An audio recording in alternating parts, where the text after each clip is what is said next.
Un empresario encantador, pero en bancarrota, ve su matrimonio con una heredera millonaria como la única salida a sus deudas. Pero hay un problema que necesita eliminar para siempre. Sus hijos gemelos recién nacidos, fruto de una relación secreta con una humilde artesana. Con un plan diabólico, engaña a la madre y lleva a los bebés a la orilla del traicionero cañón del diablo. Sin un ápice de remordimiento, coloca la canasta con los niños en la violenta corriente, observando cómo son arrastrados hacia una cascada mortal. Lo que el empresario no sabe es que Trueno, el majestuoso caballo blanco de la familia, presenció toda la escena.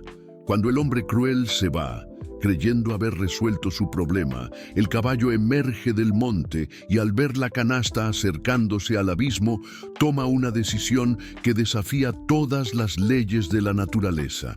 Pero antes de revelar lo que sucede, si la lealtad de los animales también toca su corazón, únase a nuestra comunidad suscribiéndose al canal para no perder las próximas narrativas.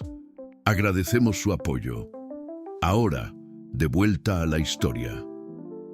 Ricardo Alcántara ajustó el nudo de su elegante corbata italiana en el espejo de su oficina, observando su propia imagen con satisfacción. A sus 42 años, mantenía el encanto que había conquistado a tantas mujeres y abierto tantas puertas en los negocios. Pero detrás de aquella sonrisa calculadora, una tormenta se gestaba. Las deudas acumuladas a lo largo de los años, de mala gestión e inversiones arriesgadas, se habían convertido en una montaña infranqueable. Su empresa importadora estaba al borde de la quiebra y los acreedores comenzaban a apretar el cerco. La salvación había llegado en la forma de Isabela Torres, hija única del magnate de la industria textil, Enrique Torres.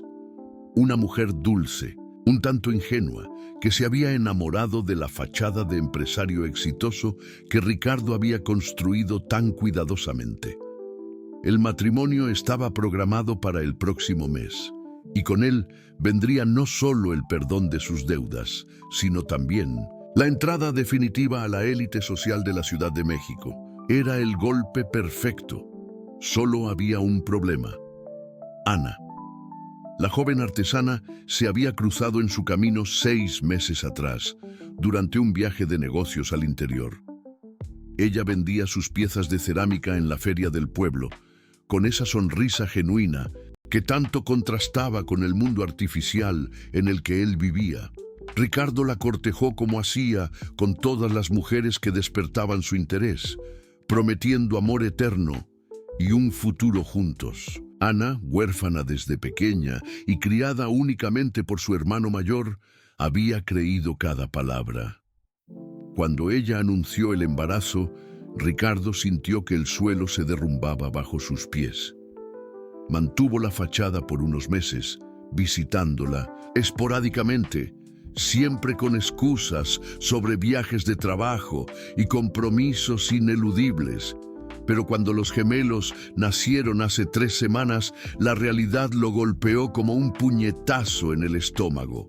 2 niños que llevaban su ADN eran la prueba viviente de su duplicidad.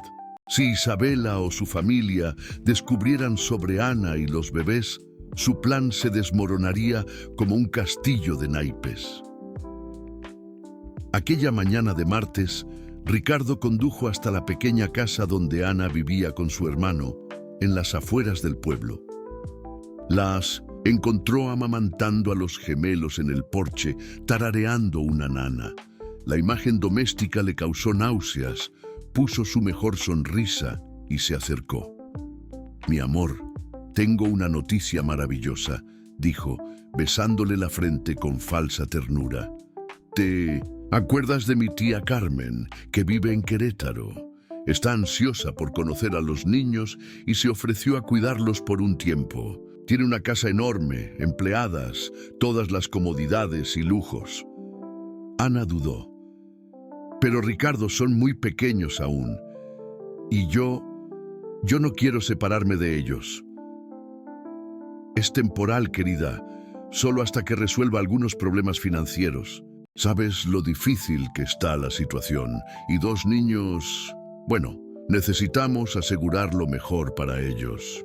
Su voz asumió un tono de falsa preocupación paternal. Carmen tiene recursos que nosotros no tenemos. Escuela privada, seguro médico, o todo lo que ellos merecen. Después de mucha insistencia y promesas de visitas regulares, Ana accedió. Ayudó a guardar la ropita de los bebés en una pequeña maleta y los colocó en la canasta de mimbre que usaba para cargar sus cerámicas. Ricardo observó mientras ella besaba a cada uno de ellos, susurrando palabras de amor y promesas de reencuentro. El peso de la culpa duró solo un segundo antes de ser sofocado por la urgencia de su situación. Trueno, el caballo blanco de la familia, pastaba cerca de la cerca. El animal siempre había mostrado una extraña desconfianza hacia Ricardo, relinchando nerviosamente cada vez que se acercaba. Aquella mañana, sus ojos oscuros parecían aún más alertas, siguiendo cada movimiento del hombre. «Los llevaré ahora mismo», dijo Ricardo, tomando la canasta con los bebés.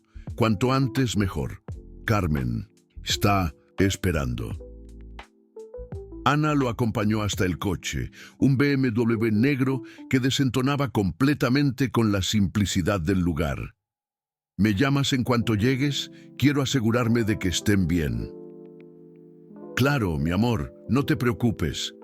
Ricardo colocó la canasta en el asiento trasero y partió, despidiéndose con la mano por la ventana. Ana se quedó parada en el camino de tierra, observando el coche alejarse, con un mal presentimiento creciendo en su pecho. Trueno, inquieto, comenzó a galopar a lo largo de la cerca como si quisiera seguir el vehículo.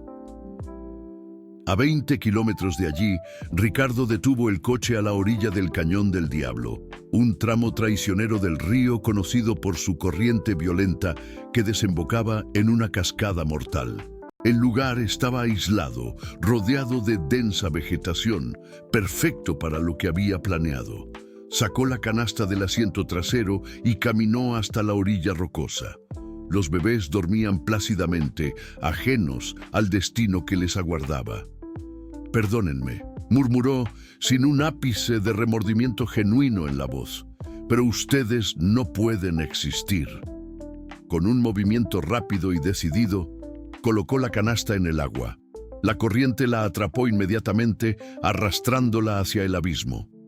Ricardo se quedó parado, observando con mórbida satisfacción mientras su única preocupación desaparecía río abajo. En pocos minutos no habría más rastro de su pasado inconveniente, pero él no se dio cuenta de que no estaba solo.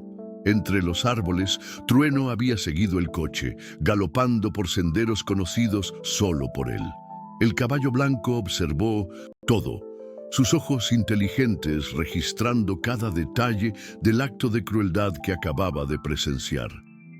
Cuando vio la canasta siendo arrastrada por la corriente mortal, algo en su instinto salvaje se despertó. Sin dudar, salió del monte y comenzó a galopar desesperadamente por la orilla rocosa en una carrera contra el tiempo y contra la maldad humana.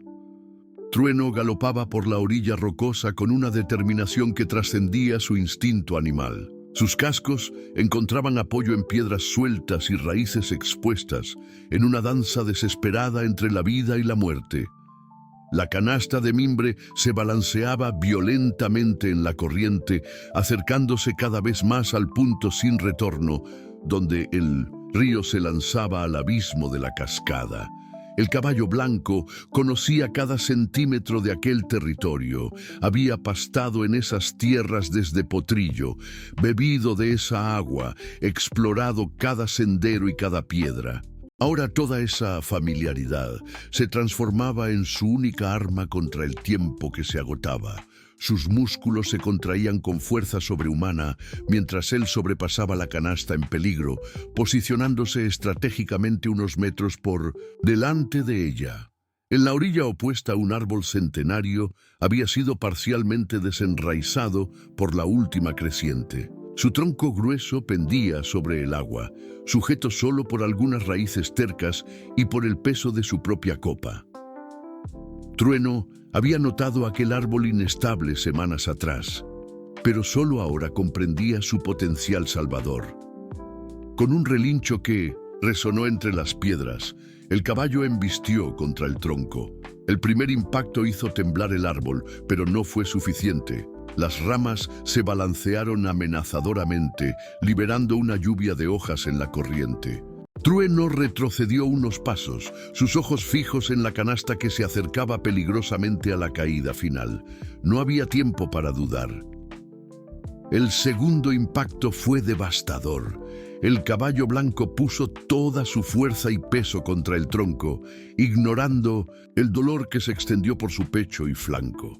Esta vez, las raíces cedieron con un crujido seco que se mezcló con el rugido del agua. El árbol se desmoronó, cayendo atravesado en el río, creando una barrera improvisada justo en el momento en que la canasta se chocaba contra ella. El impacto desvió la canasta de la corriente principal, empujándola hacia una pequeña ensenada de aguas más tranquilas en la orilla derecha. Allí, protegida por piedras y vegetación, la canasta finalmente dejó de moverse. Los bebés, que habían permanecido milagrosamente secos durante toda la terrible jornada, comenzaron a llorar por primera vez desde que habían sido abandonados. Doña Lucía estaba lavando ropa río abajo cuando escuchó el estruendo del árbol al caer. La mujer de 60 años había pasado la vida entera en aquella región, conociendo cada sonido de la naturaleza. Aquel ruido no era normal. Soltó el bulto de ropa mojada y subió la orilla empinada, siguiendo el sonido de los lloros infantiles que ahora se mezclaban con el ruido del agua. Lo que vio la hizo detenerse en estado de shock. La canasta de mimbre que reconoció inmediatamente, como la de Ana, se balanceaba suavemente en la ensenada, y dentro de ella 2 bebés lloraban desesperadamente. En la orilla opuesta, Trueno permanecía inmóvil, su respiración pesada, formando pequeñas nubes de vapor en el aire matutino. Sangre escurría de un corte en su flanco, pero sus ojos continuaban alertas, vigilando la canasta como un guardián. «Dios mío», murmuró doña Lucía corriendo hacia el agua. Sin dudar, se metió en la corriente hasta las rodillas, sujetándose firmemente de las piedras para no resbalar. El agua helada empapó su ropa, pero no le importó. Alcanzó la canasta y la trajo a la orilla con sumo cuidado. Los gemelos estaban mojados y temblando, pero vivos.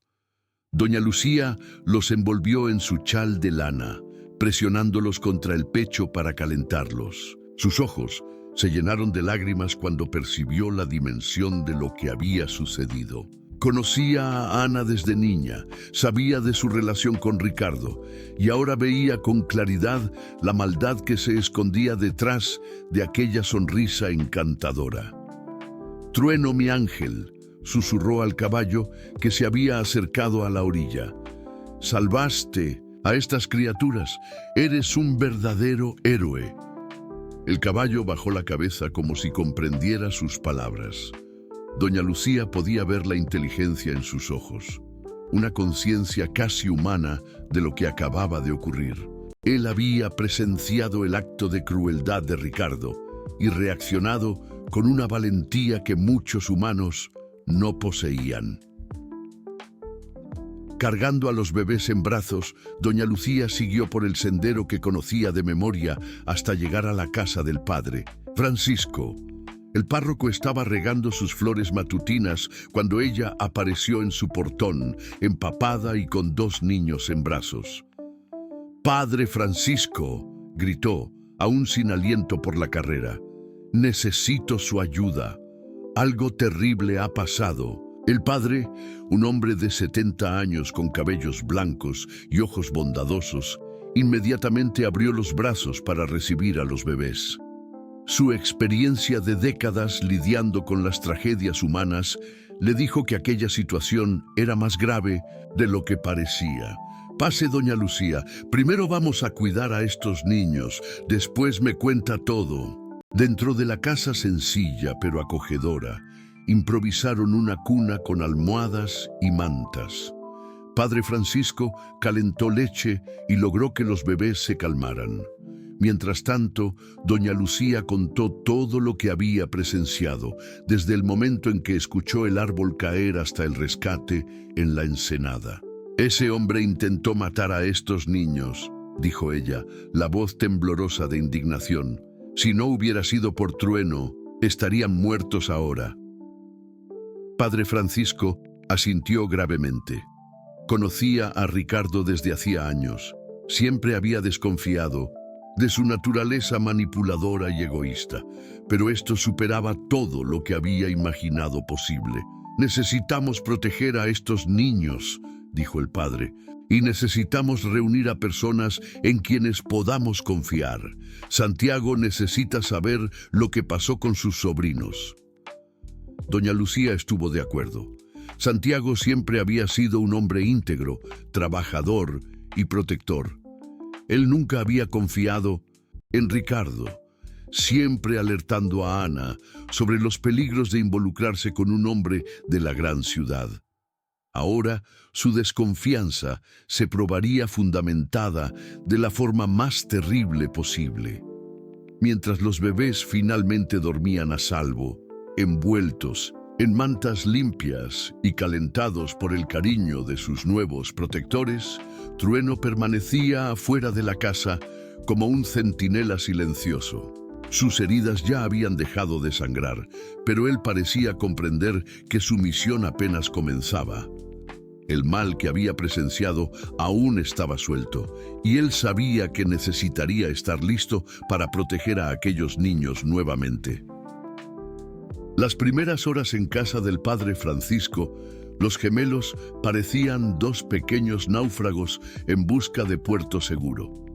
Sus lloros eran diferentes del llanto común de bebés. Había en ellos una angustia profunda, como si de alguna forma supieran que habían escapado de algo terrible. Doña Lucía, con su experiencia como abuela de 8 nietos, reconoció inmediatamente los signos de trauma en los pequeños. «Sienten que algo no está bien», murmuró ella mientras arrullaba a Miguel, el niño más inquieto de los dos. «Los niños pequeños captan las malas vibras. Ese Ricardo dejó su marca en ellos». Padre Francisco preparó un rincón especial en la sala de estar, transformando una antigua cómoda en una cuna improvisada con cajones abiertos forrados de sábanas suaves. Elena, la niña más tranquila, se calmó rápidamente en los cálidos brazos del padre, aferrándose a su dedo índice con una fuerza sorprendente para alguien tan pequeña. «Están a salvo ahora», susurraba él, su voz grave y reconfortante, resonando por la casa sencilla. «Nadie más les hará daño». Palabra de Francisco. Durante la primera noche, ninguno de los adultos logró dormir bien. Doña Lucía permaneció en el sillón junto a la cuna improvisada, atenta a cada movimiento de los bebés. Padre Francisco preparó biberones con leche tibia y azúcar, recordando la época en que ayudó a criar a los hijos de su hermana, décadas atrás. Sus manos, acostumbradas a sostener breviarios y rosarios, ahora se movían con delicadeza para cambiar pañales y acariciar su cabello sedoso. Trueno no se apartó de la ventana de la sala. El caballo blanco parecía montar guardia, su presencia reconfortante visible a través de las cortinas de ganchillo. Cuando Miguel lloraba, Trueno relinchaba suavemente, un sonido que misteriosamente calmaba al bebé. Era como si una comunicación silenciosa existiera entre el animal y los niños que él había salvado. Al segundo día, Santiago llegó corriendo, habiendo sido informado por doña Lucía sobre el paradero de sus sobrinos. El hombre de 35 años, con las manos curtidas de tanto trabajo en el campo, se detuvo en la puerta de la casa del padre con lágrimas en los ojos al ver a los niños. «Mis pequeños», dijo él, con la voz entrecortada. «No puedo creer que ese desgraciado les haya hecho esto». Santiago se sentó en el suelo de la sala, dejando que los bebés se acostumbraran a su presencia. Elena inmediatamente se interesó por sus dedos gruesos y honestos, tan diferentes de las manos manicuradas y frías de Ricardo. Miguel, más desconfiado, observó a su tío por unos minutos antes de permitir que lo tomara en brazos. «Salió a ti, Santiago», observó doña Lucía con una sonrisa. «Ya muestra que será tan terco como tú». La rutina de la casa se organizó naturalmente alrededor de las necesidades de los bebés. Padre Francisco se despertaba antes del amanecer para preparar los primeros biberones, aprovechando el silencio matutino para rezar por la protección de los niños. Doña Lucía llegaba poco después, trayendo ropita limpia que ella misma lavaba y planchaba con especial cuidado. Santiago aparecía después del trabajo, sucio de tierra pero con el corazón limpio, para pasar algunas horas con sus sobrinos. La sencilla casa del párroco se transformó en un verdadero santuario. Las risas de los bebés, que comenzaron a aparecer al tercer día, resonaban por las paredes como pequeñas bendiciones. Elena descubrió que le gustaba jugar con los rayos de sol que entraban por la ventana, extendiendo sus manitas hacia la luz. Miguel mostró preferencia por los sonidos, quedando fascinado con el tic-tac del reloj antiguo en la pared. Doña Lucía trajo un móvil de cuna colorido que había hecho para uno de sus nietos, colgándolo sobre la cuna improvisada. «Los niños necesitan color y alegría», explicó ella. «Necesitan aprender que el mundo puede ser hermoso». Padre Francisco descubrió que leerles a los bebés los calmaba. Todas las noches, él se sentaba junto a ellos con su breviario y leía pasajes suaves, su voz melodiosa funcionando como una nana. Incluso sin entender las palabras, los gemelos parecían sentir la paz que emanaba de aquellos momentos. Santiago comenzó a traer pequeños regalos hechos por él mismo. Un sonajero de madera tallado a mano, un caballito de madera en miniatura, pequeñas esculturas de animales. Sus manos rudas revelaban una sorprendente delicadeza cuando trabajaban para los niños. «Cuando crezcan», les decía a los bebés, «yo les voy a enseñar a hacer estas cosas. Vamos a trabajar juntos en el taller del tío». La transformación más notable ocurrió con Trueno. El caballo que antes pastaba libremente por los campos, ahora permanecía siempre cerca de la casa del padre. Se había convertido en el guardián, oficial de los bebés, reaccionando a cualquier sonido extraño o presencia desconocida. Cuando los niños eran llevados a tomar el sol en el patio, Trueno se posicionaba estratégicamente para protegerlos, sus ojos alertas escaneando constantemente los alrededores. Doña Lucía observó que los bebés reaccionaban de forma especial a la presencia del caballo. Cuando estaban inquietos, bastaba abrir la ventana para que vieran a Trueno y se calmaban inmediatamente. Era como si reconocieran en él al ángel que los había salvado. «Este caballo tiene alma de gente», comentó ella una tarde, observando a Trueno interactuar con los niños.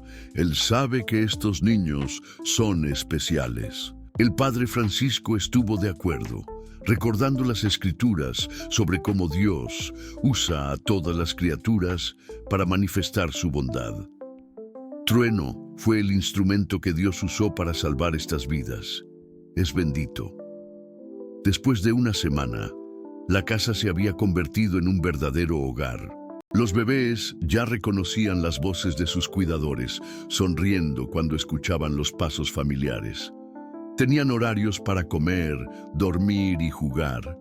Sus lloros disminuyeron drásticamente, sustituidos por balbuceos curiosos y risas contagiosas. Santiago trajo una mecedora vieja de la casa de la familia que doña Lucía usaba para arrullar a los niños. Padre Francisco instaló una pequeña pila en la esquina de la sala para facilitar los baños. Cada detalle era pensado con amor y cuidado. Están creciendo en un verdadero hogar, susurraba doña Lucía mientras alimentaba a Elena. Diferente de donde estaban antes. Aquí son amados de verdad. La paz que se había instalado en la casa era casi palpable. Los bebés dormían tranquilos, arrullados por voces amorosas y protegidos por corazones generosos. Trueno montaba guardia afuera y dentro de la casa, 3 adultos descubrían que cuidar de aquellos niños había llenado vacíos en sus corazones que ni sabían que existían. En la segunda semana, Padre Francisco percibió que la situación era más compleja de lo que inicialmente había imaginado. Durante sus oraciones matutinas, mientras observaba a los bebés dormir pacíficamente, una creciente preocupación se apoderó de su corazón. Ricardo no era solo un hombre cruel, era un hombre peligroso, con recursos e influencia. Si descubriera que los niños habían sobrevivido, ciertamente intentaría silenciar a todos los que supieran la verdad. Doña Lucía, dijo él después del desayuno, mientras ella cambiaba el pañal de Miguel, necesitamos hablar seriamente, no podemos enfrentar esto solos. La lavandera anciana asintió, sus manos expertas continuando el trabajo mientras su mente procesaba las implicaciones. Usted tiene razón, padre. Ese hombre tiene dinero y conoce gente importante. Si quiere hacerles daño a estos niños de nuevo, va a necesitar más que nosotros 3 para impedirlo. Santiago, que había llegado más temprano ese día, escuchó la conversación y se sentó pesadamente en la silla de la cocina. Pensé en eso toda la noche, admitió él. Ricardo podría regresar y cuando regrese traerá problemas graves. Padre Francisco sirvió café para todos, el ritual sencillo dándoles tiempo para pensar. Conozco gente buena en este pueblo, dijo él finalmente. Gente que no se deja intimidar por dinero o influencia. Gente que pone la justicia por encima de todo. La primera persona que buscaron fue la doctora Elena Vázquez, la médica que atendía en el centro de salud local. Era una mujer de 40 años que había elegido trabajar en el interior en lugar de seguir una carrera lucrativa en la capital. Conocía al padre Francisco desde hacía años y respetaba profundamente su trabajo con la comunidad. Cuando vieron a los bebés por primera vez, los ojos de la doctora se llenaron de lágrimas. Los examinó cuidadosamente, verificando si habían sufrido algún daño físico durante la terrible experiencia en el río. Físicamente, están bien, dijo ella, su voz temblorosa de emoción. Pero lo que este hombre hizo, eso es intento de infanticidio, es un delito grave. ¿Nos ayudaría a protegerlos?, preguntó Padre Francisco directamente.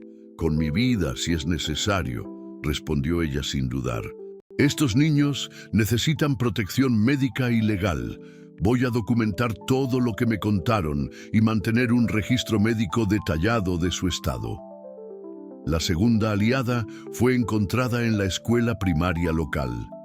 La maestra Carmen Silva, una mujer de 50 años que había dedicado su vida a la educación, conocía a todos en el pueblo y era respetada tanto por los pobres como por los ricos.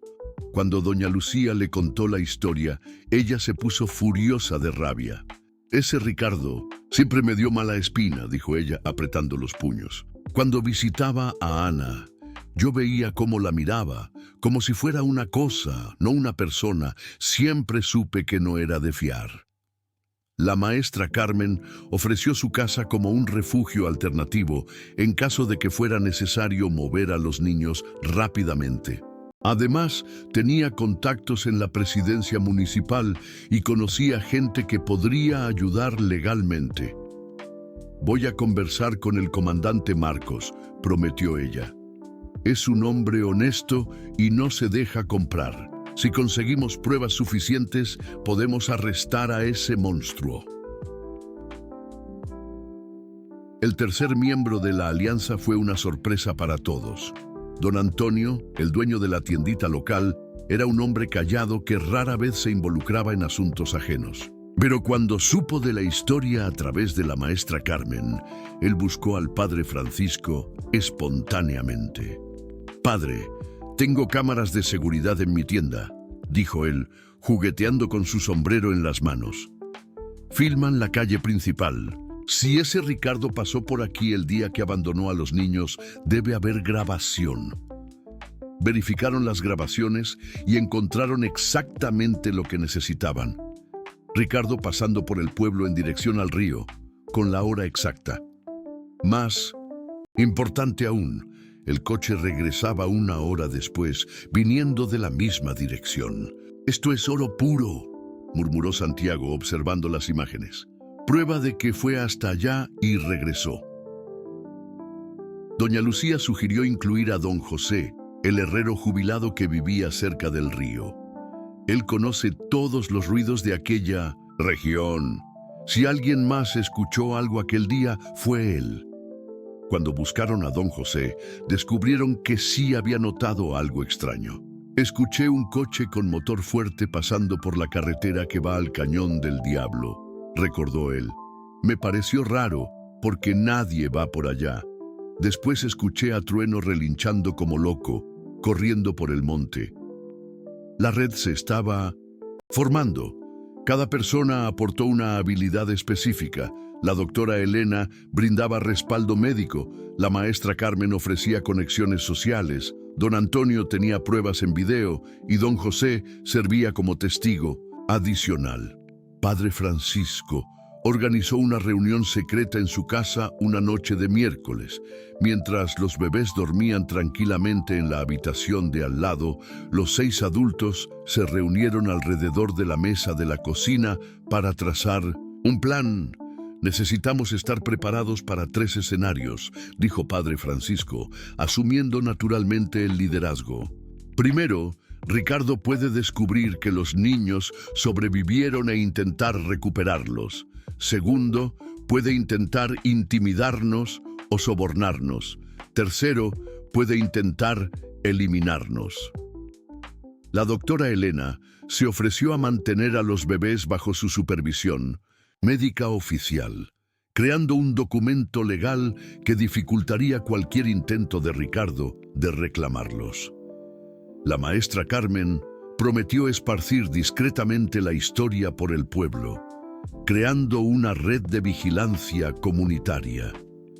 «Si él aparece por aquí», dijo Santiago, «medio pueblo se enterará en 5 minutos». Don Antonio se comprometió a mantener sus cámaras siempre funcionando y a alertar inmediatamente si veía el coche de Ricardo. Don José se encargaría de vigilar las carreteras que llevaban al río. «¿Y Trueno?», preguntó doña Lucía, mirando por la ventana donde el caballo blanco mantenía su vigilia constante. «Trueno es nuestro sistema de alerta temprano», sonrió Padre Francisco. «Él sabe reconocer el peligro mejor que cualquiera de nosotros». Establecieron códigos de comunicación. Si alguien veía a Ricardo en el pueblo, debería llamar a la tiendita de don Antonio y decir que ya llegó la mercancía de la capital. Si había peligro inmediato, el código sería «La tormenta se acerca». Antes de despedirse, todos hicieron una promesa solemne. Protegerían a Miguel y Elena con sus propias vidas, si era necesario. Eran solo personas sencillas de pueblo, pero unidos por un propósito común y guiados por corazones puros, formaban una fuerza formidable. «Que Dios bendiga nuestra alianza», dijo Padre Francisco, y todos respondieron «Amén» con convicción. Del Lado de afuera, Trueno levantó la cabeza como si hubiera sentido la energía de aquel momento. El caballo blanco sabía que algo importante había sucedido, que las fuerzas del bien se estaban organizando. Relinchó suavemente, un sonido que parecía decir: estoy listo. Natilor. 2 semanas después del accidente, Ricardo regresó a la casa de Ana con una actuación digna de un actor profesional. Llegó con los ojos rojos e hinchados, resultado de gotas para los ojos que se había puesto en el coche, y una expresión de desesperación cuidadosamente ensayada en el espejo. Traía flores y una historia elaborada sobre búsquedas infructuosas y noches sin dormir. «Mi amor», dijo él, abrazando a Ana con falsa devoción, «no pude encontrar nada. La policía de Querétaro está investigando, pero no hay señales de nuestros niños». Ana recibió el abrazo con frialdad. Algo en su corazón maternal le alertaba que había inconsistencias en la historia de Ricardo. En los últimos días, ella había sentido una extraña inquietud, como si una parte de ella supiera que sus hijos aún estaban vivos en algún lugar cercano. «Cuéntame exactamente lo que pasó», pidió ella, observando cada microexpresión en su rostro. «Desde el momento en que salieron de aquí». Ricardo repitió la versión fabricada: un accidente en la carretera, el coche volcando, la canasta, desapareciendo en el río. Pero Ana notó cómo él evitaba sus ojos en momentos cruciales, cómo su mano derecha tembló ligeramente cuando mencionó el lugar exacto del accidente. «Quiero ir allí», dijo ella de repente. «Quiero ver dónde fue». «No, Ana, sería muy doloroso para ti», respondió él rápidamente, casi desesperado.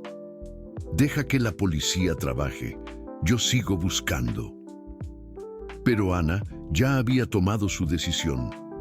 Tan pronto como Ricardo partió, ella buscó a Santiago, que estaba arreglando una cerca en la parte trasera de la propiedad. Cuando le contó sobre la visita y la extraña renuencia de Ricardo a mostrarle el lugar del accidente, Santiago frunció el ceño. «Eso no tiene sentido», murmuró. Él: «Si fuera yo, querría revolver cada piedra hasta encontrar alguna pista». Aquella noche, la red de protección se activó. Santiago llamó a don Antonio usando el código establecido. Ya llegó la mercancía de la capital. En minutos, toda la alianza estaba en alerta. Mientras tanto, Ricardo conducía de regreso a la Ciudad de México con una creciente sensación de paranoia. No podía librarse de la imagen de los ojos inquisitivos de Ana. Ella estaba desconfiada, él estaba seguro. ¿Y si ella decidía investigar por su cuenta? ¿Y si descubría que él había mentido sobre el lugar del accidente? Durante los días siguientes, Ricardo se convirtió en un manojo de nervios. No podía concentrarse en los preparativos de la boda. Se sobresaltaba con cualquier teléfono que sonaba y comenzó a tener pesadillas donde los bebés aparecían vivos, señalándolo con dedos acusadores. Isabela notó el cambio en su comportamiento. «¿Estás bien, cariño? ¿Te ves diferente desde que regresaste del interior?» «Estoy bien», mintió él, solo preocupado por esa situación de Ana. Perder a los hijos es devastador. Pero por dentro, Ricardo sabía que necesitaba tener la certeza absoluta de que no había sobrevivientes de su crimen. Decidió regresar a la región, esta vez no para visitar a Ana, sino para verificar personalmente si había alguna evidencia de que los niños pudieran haber sobrevivido. 3 días después, estaba de vuelta, hospedado discretamente en un hotel en un pueblo vecino. Su primera parada fue el Cañón del Diablo. Llegó allí al atardecer, cuando la luz dorada del sol poniente creaba sombras largas entre los árboles. Lo que vio lo dejó en estado de shock. El árbol que había caído atravesado en el río no estaba allí el día en que él abandonó a los niños. Alguien o algo había derribado aquel árbol después de que él se fuera, y en las orillas había marcas de cascos de caballo, demasiado frescas para ser anteriores a su crimen. «No puede ser», murmuró él, sintiendo la sangre helársele en las venas. «No puede ser». Pero las evidencias estaban allí. El árbol caído, los cascos en el barro y, más perturbador aún, pequeños fragmentos de tela azul atrapados en las ramas. La misma tela de la ropita que Miguel vestía cuando fue abandonado. Ricardo corrió de vuelta al coche, su mente trabajando frenéticamente. Si alguien había salvado a los niños, ¿dónde estarían ahora? Y lo más importante, ¿quién sabía de su intento de asesinato? Decidió investigar discretamente. Estacionó el coche lejos de la casa de Ana y se acercó a pie, escondiéndose entre los árboles.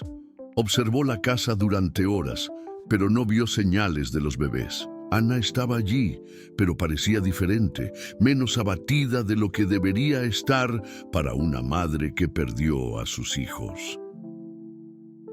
A la mañana siguiente, él siguió a Ana cuando ella salió de casa. Para su sorpresa, ella se dirigió directamente a la casa del padre Francisco.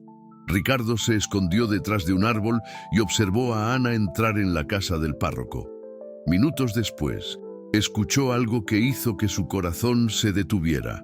El llanto inconfundible de un bebé. «Imposible», susurró él, sus manos temblando. «Imposible».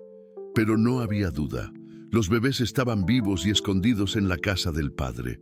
Peor aún, esto significaba que alguien había presenciado su crimen y decidido proteger a los niños en lugar de entregarlos a las autoridades.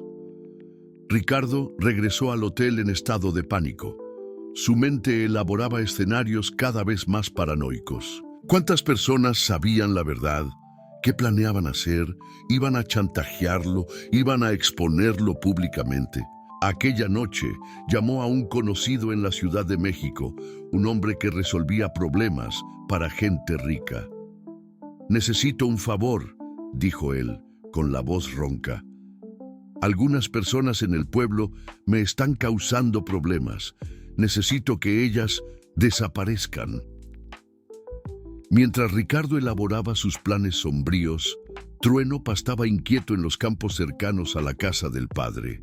El caballo blanco había sentido la presencia maligna, reconocido el olor del hombre que había intentado matar a los niños bajo su protección. Sus ojos alertas escaneaban constantemente el horizonte y relinchaba nerviosamente cada vez que una sombra se movía entre los árboles. En la casa del padre, los bebés también parecían sentir que algo había cambiado. Miguel lloraba más de lo normal y Elena se negaba a dormir, sus ojitos bien abiertos como si presintiera el peligro que se acercaba. Doña Lucía, con su sensibilidad de abuela experimentada, notó el cambio en el comportamiento de los niños. «Algo no está bien», dijo ella al padre Francisco. «Están inquietos, asustados, es como si sintieran que él está cerca». Padre Francisco asintió gravemente. Él también sentía una presencia sombría rondando su casa, una malignidad que hacía sus oraciones más urgentes y desesperadas. «Vamos a redoblar la vigilancia», dijo él, «y vamos a avisar a los demás. La tormenta se acerca». A la mañana siguiente, Ricardo despertó con un plan que consideraba infalible. Ya no podía permitir que aquellas personas sencillas del pueblo amenazaran su futuro. Llamó a Marcelo, un hombre que había conocido en los tiempos oscuros de sus negocios en la Ciudad de México. Alguien que resolvía problemas sin hacer preguntas. «Necesito que vengas aquí hoy», dijo Ricardo al teléfono, su voz fría y calculadora. «Trae a 2 o 3 hombres de confianza. Tenemos una situación delicada que resolver». Marcelo era un hombre bajo y fornido, con cicatrices en el rostro y ojos sin alma. Llegó al hotel de Ricardo a primera hora de la tarde, acompañado de 2 matones igualmente siniestros. Cuando Ricardo explicó la situación, Marcelo solo sonrió con crueldad. «Entiendo el problema», dijo él, limpiándose las uñas con una navaja. «Algunas personas vieron cosas que no deberían haber visto. Eso tiene solución». Ricardo sintió un escalofrío, pero estaba demasiado desesperado para echarse atrás. «No quiero muertes innecesarias», mintió él. «Solo haz que entiendan que es mejor que se queden calladas». «Claro, jefe», respondió Marcelo con una sonrisa que no le llegaba a los ojos. «Solo vamos a conversar con ellas muy amablemente». Mientras tanto, en el pueblo, la red de protección había detectado movimientos sospechosos. Don Antonio notó hombres extraños haciendo preguntas en el pueblo, indagando sobre el padre Francisco y dónde vivía. Gente que no era de la región, con aire de gente de ciudad y actitud intimidante. «Algo anda mal», dijo él a la maestra Carmen cuando ella pasó por la tiendita. «Esos hombres no son turistas. Están buscando información específica». La maestra Carmen inmediatamente activó la red. En una hora, todos los miembros de la alianza estaban reunidos en la casa del padre, donde la tensión se podía cortar con un cuchillo. «Van a intentar intimidarnos», dijo Santiago, revisando una vieja escopeta de caza que había traído de casa. O peor. La doctora Elena sostenía a Elena en brazos. La bebé parecía sentir la ansiedad de los adultos. «Necesitamos sacar a los niños de aquí», dijo ella. «Si algo nos sucede, quedarán desprotegidos». «No», dijo Padre Francisco firmemente. «Si huimos, él gana. Necesitamos enfrentarlo aquí, en nuestra casa, con nuestra comunidad». Doña Lucía, que estaba alimentando a Miguel, levantó los ojos con determinación. «Padre Francisco tiene razón. Huir no resuelve nada. A ese hombre hay que detenerlo». Fue entonces cuando don José llegó corriendo, sin aliento y con los ojos desorbitados de miedo. «Padre, hay hombres armados acercándose a la casa. 3 de ellos, más ese Ricardo, vienen por la carretera principal». La alianza entró en acción con eficiencia militar. La doctora Elena llevó a los bebés a la habitación más segura de la casa, lejos de las ventanas. La maestra Carmen llamó al comandante Marcos, que estaba en otro pueblo, pero prometió llegar lo más rápido posible. Don Antonio cerró las puertas con llave y verificó que sus cámaras estuvieran funcionando. Santiago se posicionó en la ventana del frente con la escopeta. «Recuerden», dijo Padre Francisco, su voz calmada pero firme, «no somos criminales, somos personas que protegen niños inocentes. Tenemos la justicia de nuestro lado». Trueno, que hasta entonces pastaba tranquilamente en el patio, de repente levantó la cabeza, sus fosas nasales dilatadas captando el olor familiar del peligro. El caballo blanco comenzó a galopar en círculos, relinchando fuerte. Era su señal de alerta máxima. Ricardo apareció primero, caminando lentamente por el camino de tierra como si fuera el dueño del lugar. Detrás de él, Marcelo y sus 2 matones se dispersaron estratégicamente, rodeando la casa del padre. El sol del atardecer creaba sombras largas que hacían la escena aún más amenazante. «¡Padre Francisco!», gritó Ricardo deteniéndose a una distancia segura de la casa. «Sé que está ahí dentro. Necesitamos conversar sobre una situación muy delicada». El padre abrió la puerta, pero permaneció en el umbral, negándose a salir. «¿Qué situación sería esa, Ricardo?» «Ustedes tienen algo que me pertenece», dijo Ricardo, toda su máscara de encanto finalmente cayéndose. «2 niños que deberían estar muertos. Quiero que me los entreguen ahora». «Esas criaturas no les pertenecen a nadie más que a sí mismos», respondió Padre Francisco valientemente. «Y ciertamente no le pertenecen a un hombre que intentó matarlos». Ricardo hizo una señal a Marcelo, que se acercó con una sonrisa cruel. «Mire, su padre», dijo él, mostrando una pistola por debajo de la camisa. «No queremos complicaciones. Ustedes entregan a los niños y todo el mundo sigue vivo. Así de simple». Fue entonces cuando Santiago apareció en la ventana con la escopeta apuntada. «Salgan de nuestra propiedad», dijo él, su voz firme.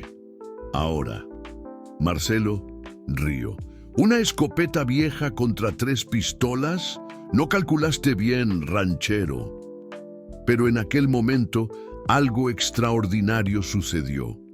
Trueno, que se había mantenido aparentemente en calma por unos minutos, de repente embistió contra uno de los matones que intentaba acercarse a la casa por la parte trasera. El caballo blanco se alzó sobre sus patas traseras, sus patas delanteras, golpeando al hombre en el pecho y derribándolo al suelo. El ruido de la caída alertó a los demás, y en la confusión que se siguió, don Antonio logró salir por la puerta trasera y disparar un tiro de advertencia al aire con una vieja garrucha. «Llegó la caballería», gritó una voz familiar. Era el comandante Marcos, que había llegado con 2 agentes de policía, todos armados y posicionados estratégicamente alrededor de la propiedad. Ricardo sintió que el suelo se derrumbaba bajo sus pies. Su plan había fallado completamente. Marcelo y sus hombres, viéndose rodeados y en desventaja numérica, comenzaron a retroceder. «¡Esto no ha terminado!», gritó Ricardo, su rostro contorsionado por la ira y la desesperación. «No saben con quién se están metiendo». Pero sus palabras sonaban vacías. Cercado por policías, abandonado por sus matones y confrontado por la coraje colectiva de personas sencillas que se habían unido para proteger 2 niños inocentes, Ricardo finalmente percibió que había subestimado gravemente el poder de la bondad humana. Trueno continuaba alerta, posicionado entre la casa y los intrusos, sus fosas nasales aún dilatadas y músculos tensos. El caballo blanco sabía que la batalla final estaba por venir. El comandante Marcos levantó la mano intentando controlar la situación que rápidamente se tornaba explosiva. «Ricardo Alcántara, usted está siendo acusado de intento de infanticidio. Tiene el derecho a guardar silencio».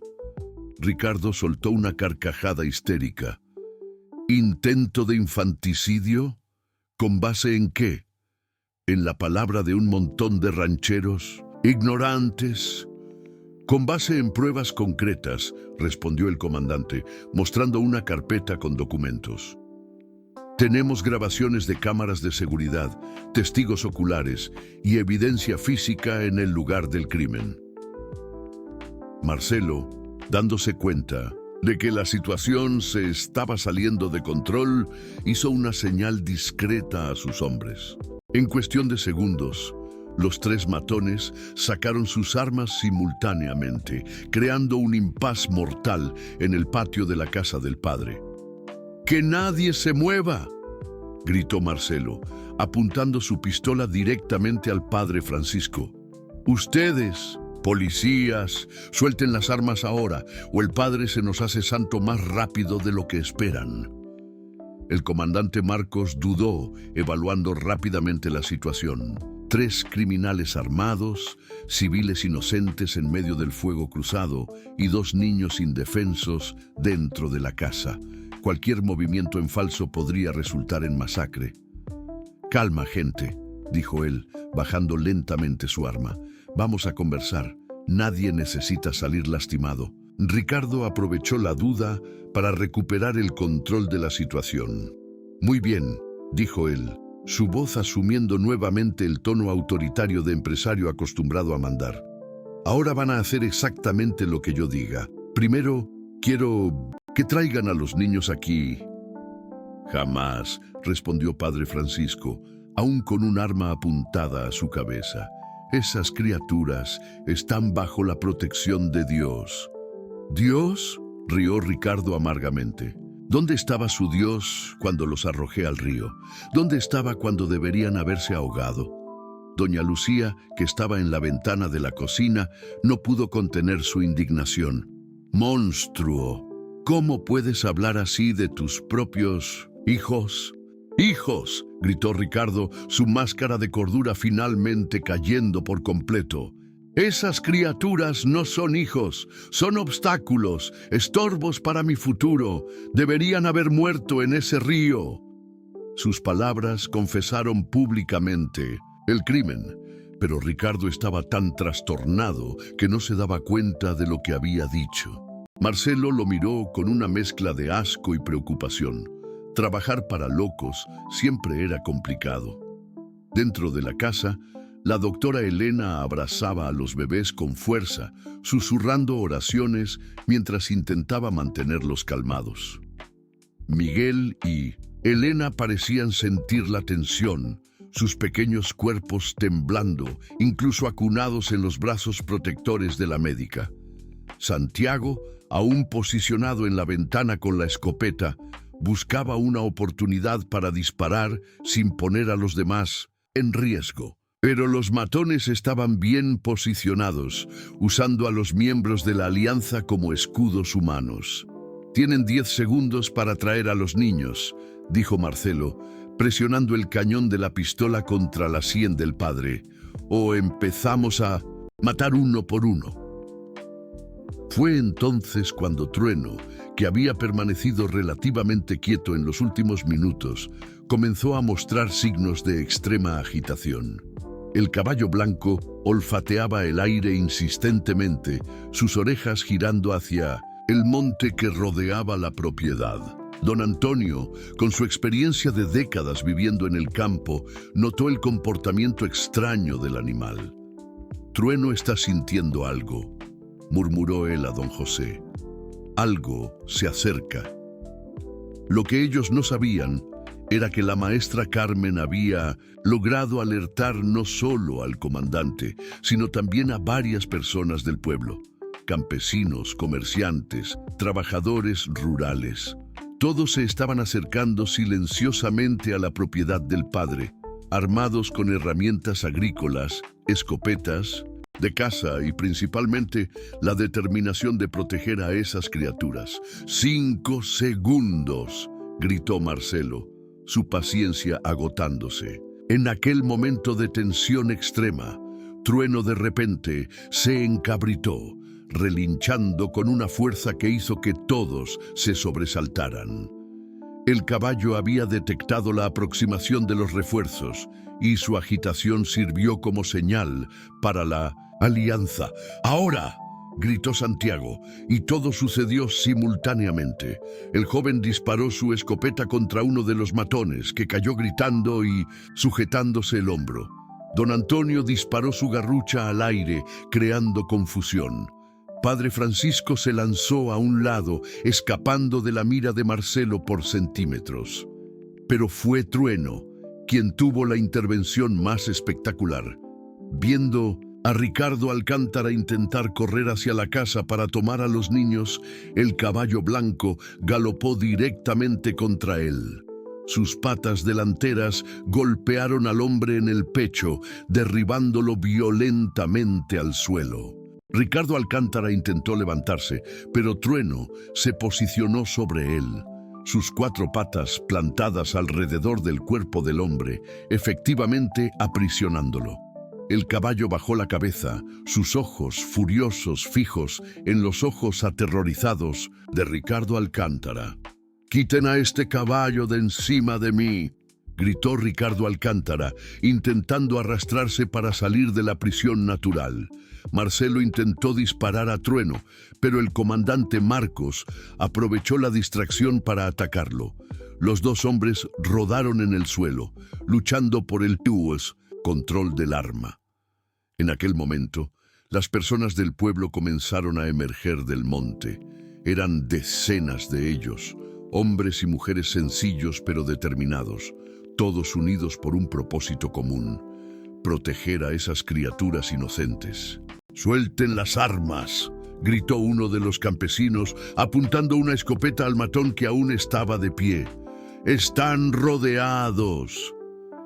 El tercer matón, viéndose solo y superado numéricamente, comenzó a retroceder, su arma temblando en sus manos. Pero cuando intentó huir, tropezó y cayó, su pistola disparándose accidentalmente. El disparo resonó por el patio, y por un momento terrible, todos quedaron paralizados. Entonces, de dentro de la casa, llegó el sonido que todos temían, el llanto desesperado de un bebé. ¡No!, gritó doña Lucía corriendo hacia dentro de la casa. La batalla aún no había terminado, pero el destino de los niños pendía de un hilo. Trueno continuaba inmovilizando a Ricardo Alcántara, sus ojos alertas para cualquier movimiento. El caballo blanco sabía que su misión aún no estaba completa. El disparo accidental solo había impactado el techo de la casa, pero el susto fue suficiente para quebrar los últimos vestigios de resistencia de los matones. El hombre que había disparado el arma la soltó inmediatamente, alzando las manos en rendición. Marcelo, aún luchando con el comandante Marcos, percibió que estaba completamente rodeado y abandonado por sus hombres. ¡Basta!, gritó él, soltando la pistola. ¡Me rindo! Doña Lucía salió corriendo de la casa cargando a Miguel en brazos. «Todo está bien», anunció ella con alivio. «El disparo no hirió a nadie. Los niños están a salvo». La multitud que se había formado en el patio explotó en gritos de alivio y aplausos. Campesinos, comerciantes, amas de casa, todos unidos por la misma causa, habían vencido. La fuerza de la comunidad había triunfado sobre la maldad y el dinero. Ricardo Alcántara, aún inmovilizado bajo Trueno, intentaba procesar lo que había sucedido. Su plan perfecto se había desmoronado completamente. No solo los niños estaban vivos, sino que ahora todo el pueblo sabía de sus crímenes. «Trueno, déjalo levantar», dijo Padre Francisco suavemente. El caballo blanco miró al padre, como si estuviera preguntando si era seguro. Solo cuando vio que Ricardo Alcántara estaba rodeado por personas y agentes de policía, él se apartó lentamente. El comandante Marcos esposó a Ricardo Alcántara y a Marcelo, mientras sus hombres cuidaban de los matones heridos. «Ricardo Alcántara», dijo él oficialmente, «usted está arrestado por intento de infanticidio, contratación de criminales y amenaza. Sus derechos son...». «No puedo creer que perdiera contra un montón de rancheros», interrumpió Ricardo Alcántara, su voz llena de desprecio incluso en la derrota.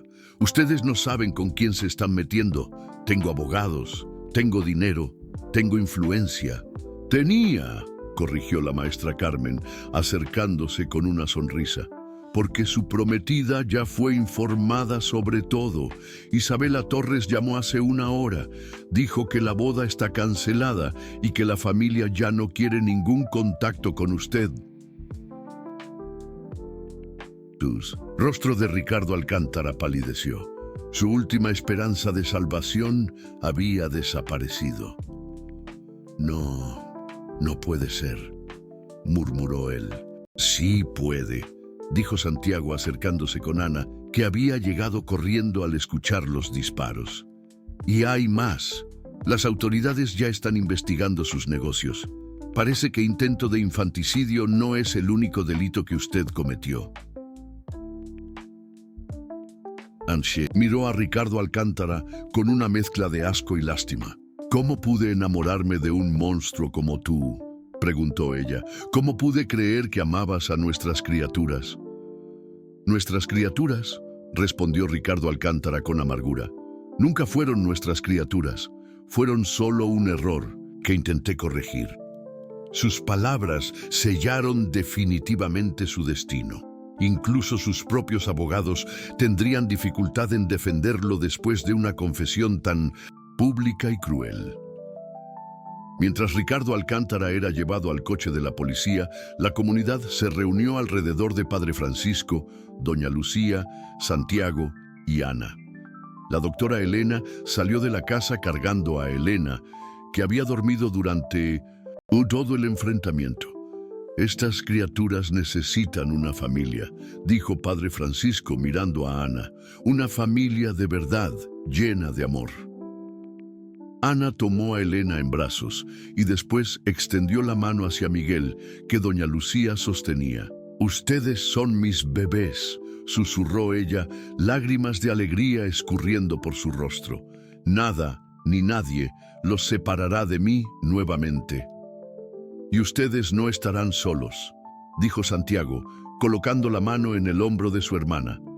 «Somos una familia, siempre lo hemos sido». Doña Lucía se secó los ojos con el delantal, y tienen una abuela postiza que los cuidará como si fueran sus propios nietos. Y un padrino que los bautizará tan pronto como todo se calme, añadió Padre Francisco con una sonrisa.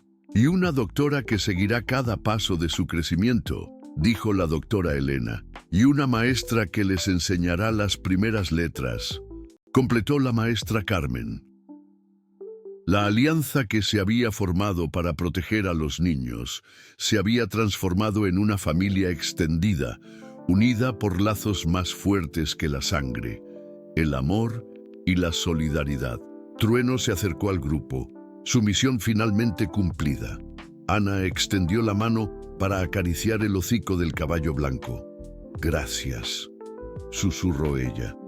«Gracias por salvar a mis hijos». El caballo relinchó suavemente, como si comprendiera sus palabras. Entonces, sorprendentemente, bajó la cabeza y gentilmente apoyó el hocico primero en la frente de Miguel, luego en la de Elena, como si los estuviera bendiciendo. «Trueno será su guardián para siempre», dijo Santiago emocionado. «Crecerá junto a ellos, protegiéndolos siempre». 6 meses después, la vida había asumido un ritmo tranquilo y feliz. Ana se había mudado a una casa más grande, cerca de la de Santiago, con un patio espacioso donde Trueno pastaba libremente. Los bebés crecían sanos y rodeados de amor, desarrollando personalidades distintas, pero igualmente encantadoras. Miguel se había convertido en un bebé curioso y aventurero, siempre intentando gatear hacia el caballo blanco. Elena era más contemplativa, disfrutando de observar las nubes y sonreír a cualquier persona que se acercara. Doña Lucía los visitaba todos los días, trayendo ropita nueva e historias antiguas. Padre Francisco bautizó a los gemelos en una ceremonia emotiva donde todo el pueblo asistió. La doctora Elena seguía su desarrollo, maravillada con la resistencia y alegría de los niños. La maestra Carmen ya planeaba las primeras lecciones cuando crecieran. Ricardo Alcántara había sido condenado a 15 años de prisión. Sus negocios habían quebrado, sus bienes fueron confiscados y se había convertido en un paria social. Pero la comunidad rural que él había despreciado floreció aún más, unida por la experiencia compartida. La historia de Trueno, el caballo que salvó 2 vidas, se extendió por la región. Niños venían de pueblos vecinos solo para ver al caballo héroe, y él recibía cada visita con la paciencia y gentileza de un verdadero guardián. En las tardes soleadas, era común ver a Ana sentada en el porche, amamantando a los bebés. Mientras Trueno pastaba cerca, sus ojos siempre alertas, protegiendo a su familia elegida. La maldad había sido vencida por la bondad, el egoísmo por el amor y la avaricia por la generosidad de corazones sencillos pero puros. Y así, Miguel y Elena crecieron sabiendo que tenían no solo una madre que los amaba, sino una comunidad entera que los protegería y un ángel de la guarda de crin blanca que jamás los abandonaría. Queridos oyentes, esperamos que la historia de Miguel, Elena y su ángel de la guarda Trueno haya tocado profundamente sus corazones. Para continuar este viaje emocional al lado de héroes improbables e historias que restauran nuestra fe en la humanidad, Hemos preparado una lista de reproducción especial con narrativas igualmente cautivadoras. Encuéntrenla aquí haciendo clic a su izquierda. Si esta historia los conmovió, no olviden suscribirse y darle me gusta. Todos los días traemos historias únicas que celebran el coraje, el amor y la bondad que aún existen en este mundo. Los esperamos en los comentarios para saber qué historia los tocó más.